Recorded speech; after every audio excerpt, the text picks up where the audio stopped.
배터리 관련주 한번 분석해 볼게요. 자, 먼저 우리가 좀 아셔야 될 게 뭐냐면 작년에 2023년도에 전기차 배터리가 폭발하는 사고가 70건 이상이었습니다. 굉장히 많은 수치죠, 사실. 이게 전기차 보급이 점점 늘어나고 있잖아요. 전기 차종도 많아지고 있고. 그래서 이 폭발하는 화재 건수가 점점 늘어나는 추세고, 올해 데이터는 아직은 모르겠는데 올해도 아마 적지는 않을 겁니다. 왜냐하면 2022년도에 비해서 2023년도가 더 많은 화재 건수가 발생했고, 또 전기차가 더 많이 늘어났으니까 올해도 아마 작년보다는 비율이 더 늘어나지 않았을까.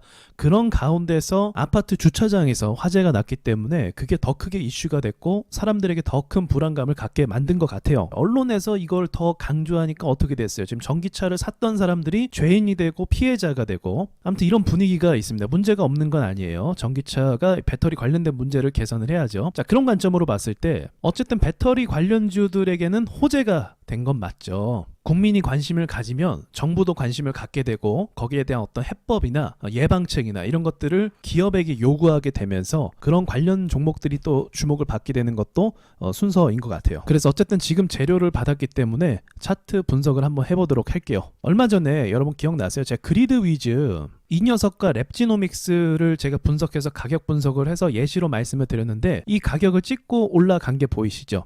앞에 여기 저항까지 물량을 3kg 이제 갈 수도 있겠지만, 제가 봤을 때 어쨌든 지금 테마가 전염병 아니면 배터리 관련주이기 때문에 가능성이 있지 않을까 보고 있어요. 그리고 더불어서 강한 종목 중에 하나가 한농화성이죠. 이 차트를 분석해 보시면 여기 가격을 소화했습니다. 그러니까 그리드 위주도 이렇게 소화했으면 좋겠다 이거죠. 여기서 거래량이 발생을 했고, 그리고 월요일이죠. 월요일날 고점까지 찍었는데 여기서 저항을 맞았어요. 그 말은 무슨 말일까요? 앞에 있는 매물이 저항 역할을 해서 매도가 발생했다는 거겠죠. 그러나 재료가 좋기 때문에 그걸 또 밀어서 오늘 상승 마감을 했고요. 자, 19490 19,490원이 전 고점이었습니다. 어제의 고점이고, 여기를 소화하고 넘어간 그림을 볼 수가 있어요.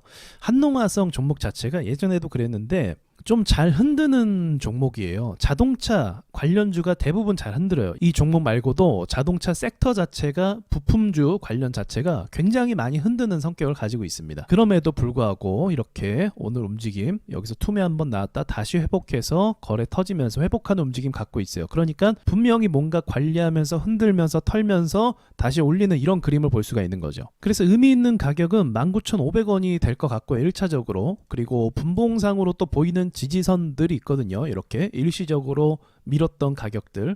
그래서 19,000원 부근까지도 의미 있게 가격을 방어해 줄 것 같아 보여요. 그리고 길게 차트를 늘려보면 한농화성이 2020년도부터 상승을 했다가 계속 보합 움직임을 만들고 있고 박스를 형성하고 있거든요. 결국 박스권 안에서 움직임이 만들어지고 있는 중이에요. 영업이익이나 매출 상황을 보면 매출이 좀 늘어나는 추세네요. 2분기가 어떻게 될지 모르겠는데 영업이익 같은 경우는 좋지가 않습니다. 이거 제 생각에 혹시 금리 영향이 아닐까 생각이 들기도 하네요. 금리가 좀 가파르게 오르고 나서 기업들의 영업이익이, 현금 흐름이 안 좋아진 회사들이 꽤 많이 있거든요. 그 전까지는 좀 괜찮았단 말이죠.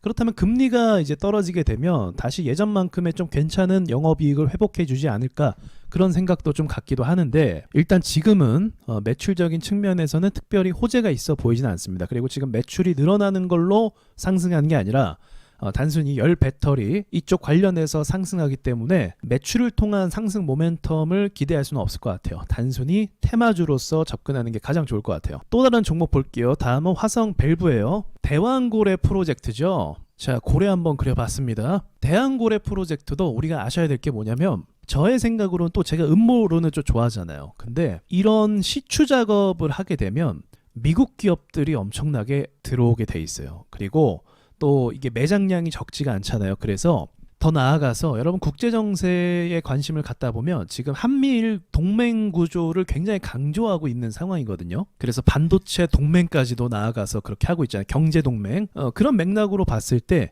미국이 아마도 적극적으로 안보 관련해서 그러니까 이 대왕고래를 좀 핑계 삼아서 여기다가 군사 기지도 만들어서 들어올 가능성이 있거든요. 그러니까 명분이 되게 좋아요. 제가 봤을 때는 동해안에 석유가 나오는데 이것을 지키고 또 미국 기업들이 투입이 되고 또 미군들이 투입이 되고 또 이익도 챙기고 그러한 그림이 나오지 않을까. 그래서 또 주식으로도 연관이 돼서 주가도 반응을 계속하지 않을까 그런 생각을 하고 있거든요. 그런 생각을 하는 가운데 화성밸브가 신고가를 향해서 찔러서 올라가는 중입니다. 회사가 매출도 좀 나오는 편이고요. 사실 증가하고 있는 상황이고 시가총액도 그렇게 큰 편은 아니에요. 그런 거에 비하면. 그래서 준수한 회사다라고 보는데 다만 예전의 움직임이 굉장히 좀 다이나믹했어요. 상승하고 하락하고 이런 게 거의 뭐 지옥과 천당을 오가는 이런 모습을 볼 수가 있는데 이때 이후로 다시 한번 움직임을 주고 있는 상황입니다. 최근에도 뭐 이렇게 크게 흔들면서 올라가기도 했네요. 그러니까 흔드는 걸 좀 조심해야겠죠. 하지만 한번 모멘텀을 잡고 오르면 굉장히 좋은 그림으로 오르는 특성을 가지고 있습니다. 그래서 반등이 어쨌든 잘 나오는 주식이기 때문에 여러분도 이 종목에 관심을 좀 가질 필요가 있지 않을까 생각이 드네요. 다만 보시면 오늘도 투매가 좀 심하죠. 야, 이거 오늘 투매 심해요. 그리고 평상시에도 그냥 보합 움직임인데도 투매를 그냥 만들어내요. 뭐 올라간다 싶으면 막 내려받고 이런 모습이 있어서 이런 건 사실 지지선이 의미가 없어요. 그냥 지가 개미 털렸다 싶으면 올리는 주식이라고 볼 수가 있는 거거든요. 오늘도 사실 여기 고점을 통과하면서 의미 있는 돌파를 했거든요. 그럼에도 불구하고 음봉 마감을 해버렸다는 거죠. 하지만 결국은 추세가 어때요? 상승 추세로 결국은 가격을 위로 올리고 있는 중이거든요. 그래서 이런 종목은 어떻게 공략을 해야 되냐면 좀 눌릴 때 매수를 하잖아요. 그러면 추세를 보고 진입을 해서 가져가야 되는 전략을 선택해야 됩니다. 왜냐하면 이전에 한번 올릴 때 힘이 좋았기 때문에 하루하루 대응하면 아마 피곤할 거예요. 왜냐하면 오늘 폭락이 나왔는데 내일 또 반등이 나오고 내일 좋을 것 같아서 들어갔는데 또 폭락이 나오고 이런 식으로 장난을 많이 치기 때문에 좀 기간을 두고 여유를 갖고 지켜볼 필요가 있다.